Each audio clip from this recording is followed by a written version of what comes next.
La France est connue à travers le monde, notamment pour sa diversité en termes de vins et de fromages. Vendredi 15 août, dans une salle cachée derrière la halle aux vins de la foire, 15 privilégiés ont pu goûter à l'harmonie entre les deux. La confrérie Saint-Étienne et le fromager affineur Jackie Quénaud se sont associés pour proposer à la dégustation le mariage de 7 vins d'Alsace et 9 fromages de France ou d'ailleurs. Donc il vient de la Poutroie. C'est une chimie entre les caractéristiques du vin qui va porter sur la minéralité, l'acidité, la sucrosité et que je vais compléter avec les mêmes critères sur les fromages. C'est-à-dire avec l'acidité du fromage, la matière grasse du fromage, mais aussi la minéralité. Voilà. Et ce jeu, c'est un jeu en fin de compte, est d'arriver à faire une dégustation. Ce que nous avons fait aussi, ce que je n'ai pas précisé, c'est que nous avons fait une dégustation préalable. Donc nous avons calé les vins, on savait quel vin qu'on allait mettre, et on allait mettre les fromages. Donc sur 300 références, sortir 9 fromages qui étaient à la dégustation, un petit jeu d'enfant, en fin de compte. Contrairement à une idée reçue encore trop souvent répandue, le fromage s'accorde mieux avec des vins blancs que rouges. Avec ses divers monocépages et chasselas, l'Alsace est une banque d'associations possibles entre fromage et vin, unique en France. Pour quelles raisons les vins rouges vont, je dis entre guillemets, moins bien, c'est que souvent vous avez des tanins dans les vins. Et les tanins, en fin de compte, avec les associations de certains fromages, vont procurer des amertumes. Et ça se repousse. Donc alors il faut des tanins fondus. Et les tanins fondus, on arrive à faire justement les fromages de brebis, les fromages des coups de fleuris, que je disais, les camemberts, les brie, tout ça vont très très bien sur des vins rouges.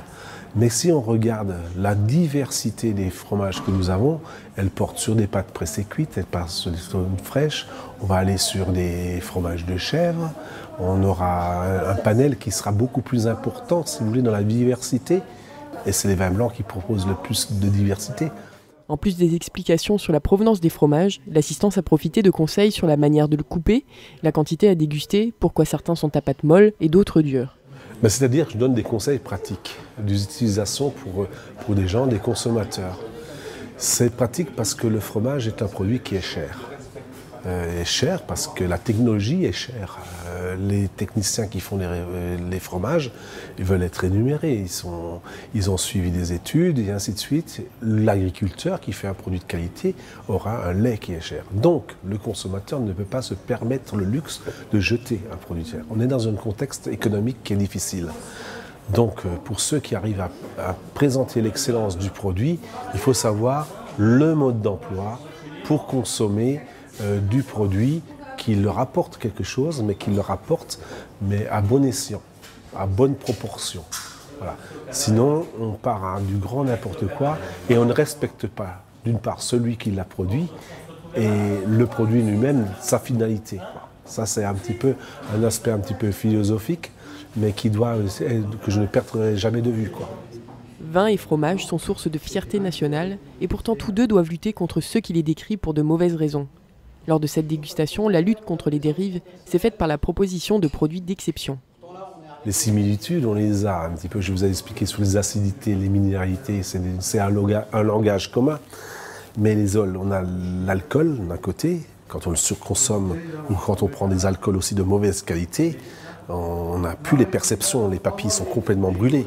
Donc à un moment donné, vous partez complètement en live, si vous voulez, ça pourrait même devenir une drogue. Par contre, nous avons le cholestérol, ça se termine aussi par ol, quand on surconsomme des fromages, si vous voulez, qui ne vous régulent pas votre mode de consommation. Un fromage affiné, on ne va pas en manger des kilos, parce que votre palais sature, c'est mécanique.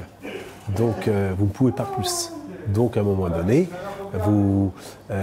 il vaut mieux manger un peu de fromage affiné et qui a bon goût, que d'une grande masse de fromage qui va vous donner les 45% de matière grasse et vous provoquer votre cholestérol et vous n'avez pas la satisfaction du goût parce que vous n'arrivez pas à la satiété.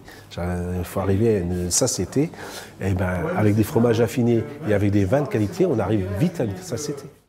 Pour ceux qui auraient manqué cette parenthèse épicurienne, la confrérie Saint-Étienne et Jackie Quénaud proposeront au château de Kinsheim une nouvelle dégustation vin et fromage au mois de novembre prochain.